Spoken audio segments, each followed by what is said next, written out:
Thank you so much. I first heard of you about a year ago. A beautiful friend of mine who was working with me at the time told me about a little game she was playing that was about spending virtual money. At that time, I didn't have any money, and the idea of spending virtual money seemed really appealing. And I started gently with a couple of dollars, and I was in New Jersey visiting a theater company that I work with there.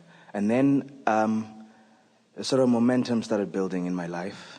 I moved back to England, where I'd been living before, and then opportunities opened up, and I moved back to Southern Africa, where I'm from, where I've come from in the last week in order to be here. And I just love you. I love the moments that I find myself in the middle of a street in Johannesburg where I've been before, remembering all the things I've been through, and suddenly just knowing that I have a choice. I can choose how this moment will play out internally, no matter what's happening. And that's growing more and more, so I appreciate it. My question is, I am somebody who, from the time I was a child, I see visions. I saw this, me being here, and me being in the hot seat. I couldn't see the shirt I was wearing, so it took me half an hour to pick the right one. And when I finally picked the right one, I was now running late, but I was very happy because I knew that this was the one. But what happens is I see them and then they manifest in their own time. And before I didn't know about deliberate creation, and over the last 10 years, slowly I've become aware of it and now have become a part of, and it's become a part of my life. What I now find is some of the visions that I see as big become very frightening, because I now think, oh, but I am the one who creates the reality, and oh, what does that mean? And I used to use the word self-sabotage, this phrase. I don't anymore because it doesn't help me. So I just like Well, something. you could say that there's a little bit of a disadvantage into having a glimpse into something when you're not vibrationally up to speed with it. Yes. In other words, our friend would like to have a glimpse into the remedy for her bed bugs, because she feels that it would give her some solace or some reason for more positive expectation. But if there is a gap between what's in your vortex and what you want, and where you are habitually standing vibrationally, then that gap frightens you, because you don't know how or where or when or who. Even though you have a vision that shows you a positive outcome, because you don't see the steps that lead you to the outcome, then it still feels too big and too uncomfortable.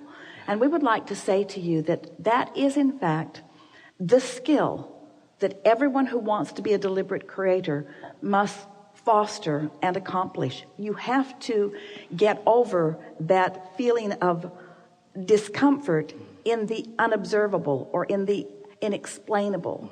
You have to find resonance in the laws that you do know and that you have come to trust, and in that vibration then all of the details will fill in, and as you're discovering more and more, they will fill in with ease, and as our friend on the skates wants them to fill in with speed. In other words, it just becomes more and more comfortable as your expectation becomes more and more solid. I want to start with something that you said as you began, and in this conversation that we will have, you're going to find exactly what you're looking for in the broader part of your question. You said, I began playing a game with some virtual money. And we wanted to jump in and say to you, you see what that game did is it caused you to practice a vibration of prosperity. But then we want to add to it what this conversation is bringing to this leading edge discussion: momentum. You can get momentum going as you begin spending vibrational currency. You get momentum going that then brings physical currency. Momentum is the primary subject that we want to talk about. So by your willingness to spend money that you didn't have, but play the game which fostered the feeling, you began garnering vibrational momentum. And once vibrational momentum begins, then you were able to see a vision. In other words, the vision that occurs to you is just an interpretation of vibration. And it is our promise to you that in the same way that you catch glimpses of that end results, you will begin to catch glimpses of those interim results too. And that really is the fun of deliberate creation. So we want to start again. Contrast causes you to put things in the vortex that for the most part you're not a vibrational match to, because it was a fleeting rocket, but your practiced vibration, we're talking to all of you, is usually someplace else. So now you've got this vortex version that you're not up to speed with, and so you've got this grid, this point of attraction, which is as far as you've practiced on that subject, that just doesn't measure up to the vortex version. But when you raise the frequency of your day-to-day conversation through games like that, or through conversations like this, or through studying and talking about the laws of the universe, the things that you do know, while there are some things that you don't know how it's going to happen, but you do have some confidence that it is going to happen. As you begin to prepare your vibrational grid, because you care about how you feel, so you find closer and closer vibrational harmony to what's in the vortex. And then the momentum gets faster and faster, so that the where and the who and the how and the when start filling in for you. You begin having these realizations, these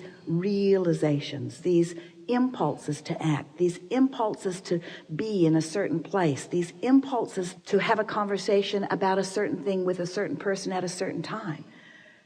Oh, we want so much for you to know that everything that you want has been so clearly played out and understood and is so tended to, and the cooperative components have already been rallied, that when you apply that one missing piece, which is a vibration of trust that has no real evidential reason for it, it's a law-based reason,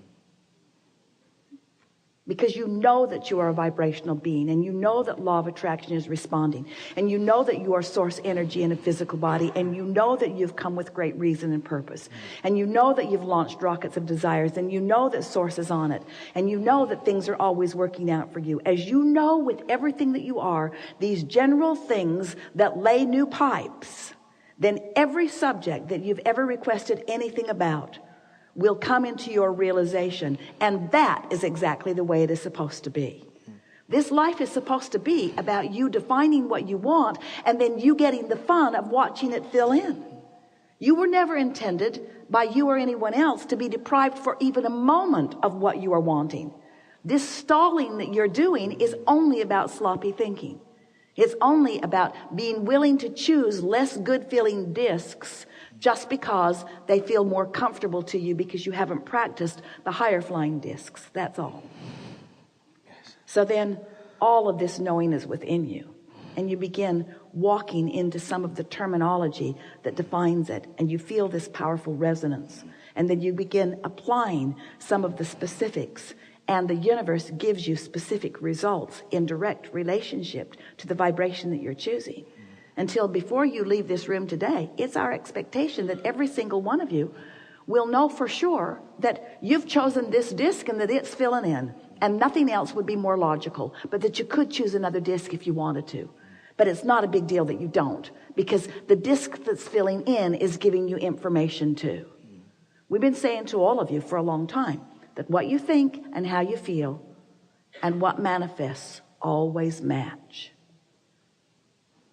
Today we want to say, in addition to that, that what you think and how you feel and what manifests gives you information about the disc you're spinning on, and that momentum is going to become more, and if you like it, keep doing it, and if you don't, do something different.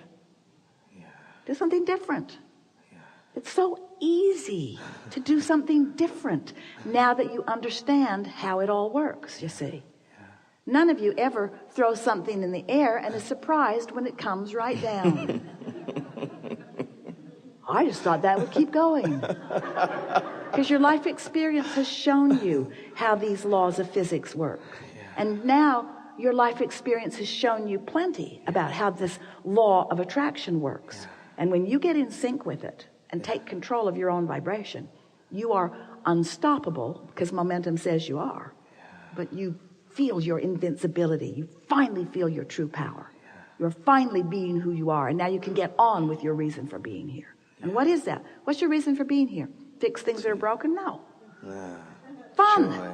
You're here. Joy. You're here for the joy of the new idea to which you are not yet a vibrational match, but you have an inkling to know that you could be, but you're not. And isn't it going to be fun to become a vibrational match to it? And doesn't it feel not good not to be? And doesn't it feel better to be? And doesn't it feel good? Doesn't it feel good to feel the momentum going?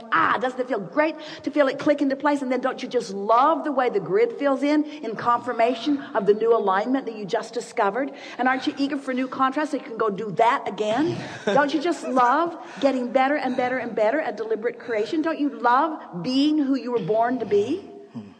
Don't you appreciate all of the contrast and all of the variety that surrounds you? Don't you love all of their weirdness and all of their idiosyncrasies and all of their offnesses? Don't you just appreciate so much everything that they all are? And don't you love it when it comes into your awareness and you launch a new rocket of desire? Don't you love feeling the expansion even though you're not up to speed with it? Don't you love knowing you've expanded?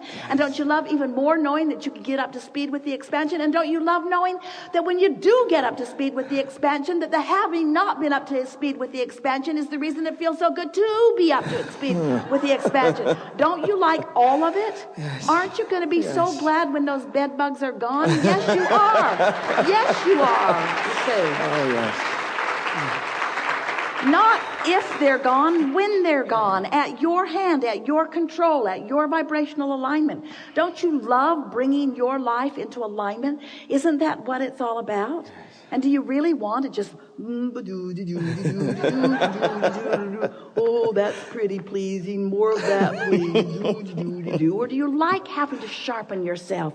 Do you like knowing that this thought doesn't serve you and that this thought does? Do you like coming into your power and your clarity?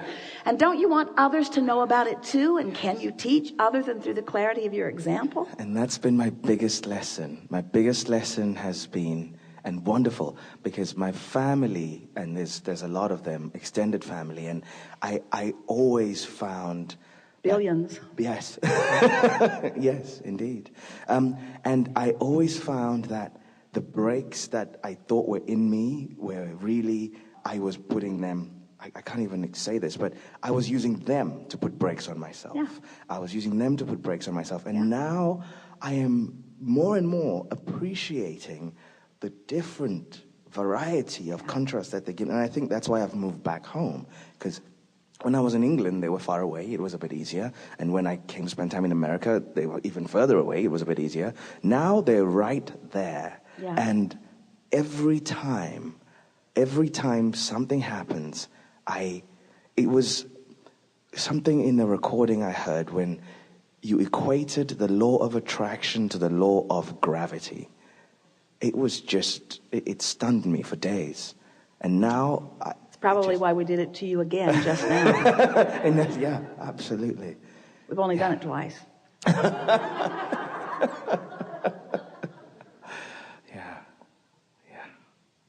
Really good. Thank you so much.